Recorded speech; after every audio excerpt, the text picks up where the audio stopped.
that good stuff, but also some very not nice stuff. The genocides, the imperialism, colonialism, missionary efforts to erase indigenous culture, intolerance, the fact that the fucking Catholic Church made Hitler's birthday like a Christian holiday, worked with the fascists constantly. Yeah, Christianity. I'm sorry to say, you could have been a contender, but you're going in E tier. I'm sorry, Mr. Jesus. Your flock has really been led astray. Now for another obscure religion like Christianity, we have the Druze religion. Very little is known about them. They came from an esoteric form of Shia Islam that they mixed with, Neoplatonism. And of course, Neoplatonism is kind of like the quantum physics of philosophy. If you say you understand Neoplatonism, you don't understand Neoplatonism. And that's how the Druze like it. They like actually very, very few people knowing about what their secret beliefs are. They kind of like to exist in secret. They were kind of a little aristocracy in some parts of the Levant, battling with the Christians for control of their Muslim peasants under the Ottoman Empire. Nowadays, they are kind of notorious for working with Israel, unfortunately.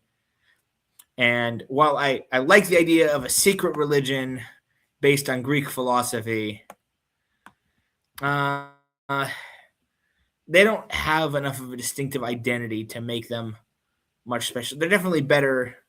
They're definitely less interesting than Judaism, in my opinion, for their flavor, but they're definitely morally better than some of these Jewish cults we have today around Zionism. So I would rank the Druze around that same level with the Menorah boys. Here we have the Baha'i faith. So the Baha'i faith, they said, okay, every prophet, every religious leader in history was all on about the same thing, and we have it. So they have the Bab, and he comes from, again, esoteric Shia background, but his follower, like a generation later, Baha'u'llah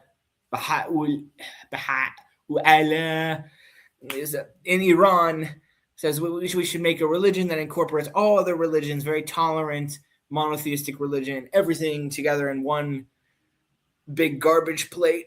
From Rochester, you know. But yeah, Baha'ism, absolute, blur of identity, just everything kind of mixed together. The lead actor actually from the show You is a Baha'i, which gives a few points for style and gives them a little bit of a bad boy persona, which they desperately need. But I'm going to I would definitely put them behind the Wicca. They're cute in a more boring way than Wicca. I must be honest. They're unoffensive, but they're boring. So, okay. Going the complete opposite direction, we have Satan. Satan. And particularly LaVeyan Satanism. So Satanism kind of got started as a movement out of a response to the evangelical movement being founded. And they didn't agree with the idea that of authoritarian religion, essentially. They kind of like the idea of freedom taken to its absolute extreme. And their version of Satan is represented as the ultimate, be your own, do your own thing kind of freedom kind of guy. I visited their big central temple that they have in Salem, Massachusetts. Yeah, because, of course, in Salem, in Massachusetts, they're going to build their temple. I think they can afford it because they're tax exempt, as a religion. But the Satanic Temple, they have their Satan shoes, they have their throne of Satan. But otherwise, they have a pretty decent message. They're definitely not cute. They're actually kind of bad boy energy. I am going to put them by the Zoroastrians. I'm sure they get along very well. Ahura Mazda and Satan. Satan. Okay, let's do some Chinese religion. This guy is supposed to be Confucius. And Confucianism is not really quite a religion as much as like an approach to life, an approach to ordering a society. Confucianism is like based on concepts like filial piety and benevolence, and just their idea is the people at the top have to do the right things, so the people below them and below them, they all know the right thing to do, and that means doing the right rites. It means honoring your parents and the structure of society. It's very conservative, very traditional kind of business. And it's the bedrock, I would say, of Chinese culture, bureaucracy, values. It's based on these their holy texts are sort of like they have the Analects, which is random things that Confucius said, did, or tacitly accepted, kind of like the hadiths from Islam. And they have poetries, and they have spring and autumn annals. It's very much built around study and reflection, and that's pretty cool. I like that. I don't like so much the status that Confucian ideology gives for women in society and non-ethnic Han Chinese in society. I don't like that. Like they have the 9 obediences. But still, Confucius provided the basis for Chinese civilization in a big way, and that's pretty based. I have to say Confucius goes B tier. B for Buddha. Yeah, Buddha.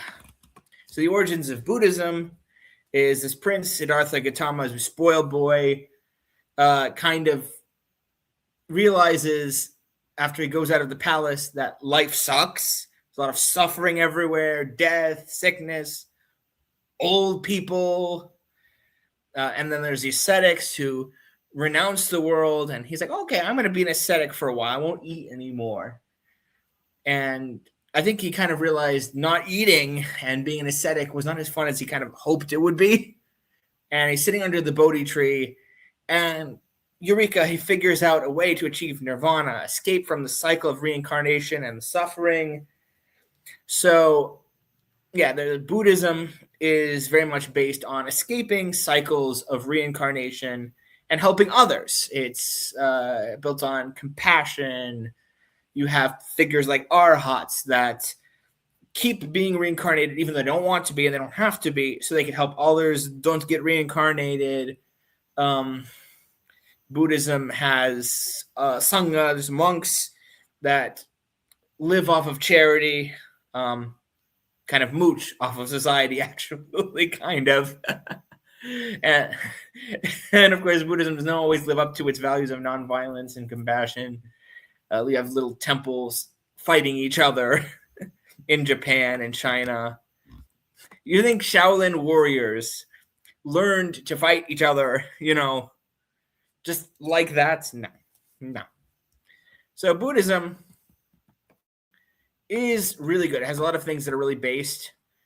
They believe in compassion for all living beings. That's awesome.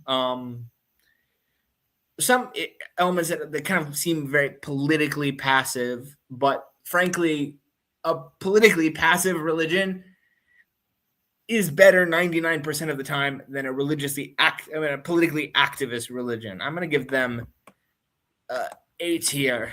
I'm going to put them the first one in A tier. Buddhism is pretty awesome. Mm-hmm. Okay, here we go. We have Islam. I have complicated feelings about Islam. I live in a Muslim country, actually.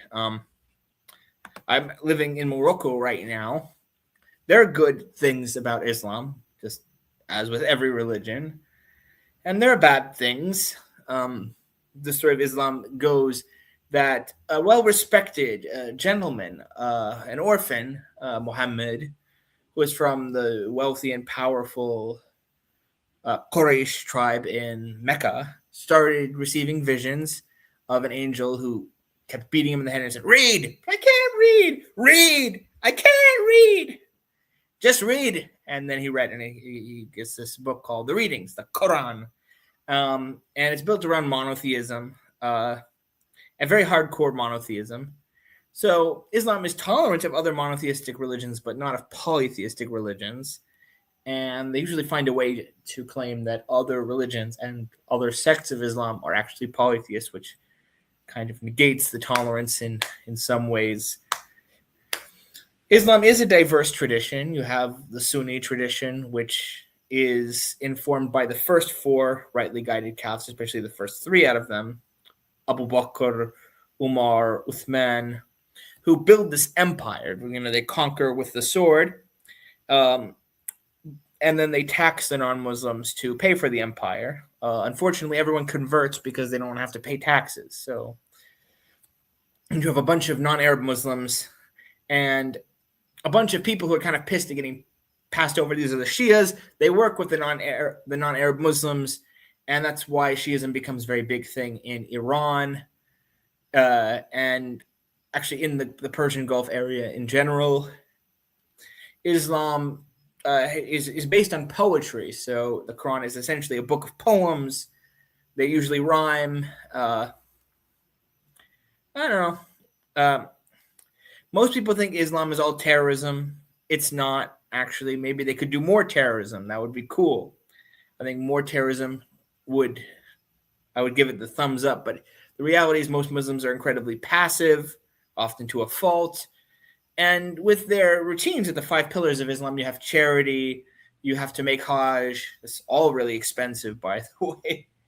You have to have all these obligations. You have to fast during Ramadan, and you have to pray 5 times a day. So you're waking up really early for Fajr, staying up late for Isha. You're not going to sleep. If you're really serious, you do witr, which is not required, but So you're not going to sleep if you're a Muslim. At least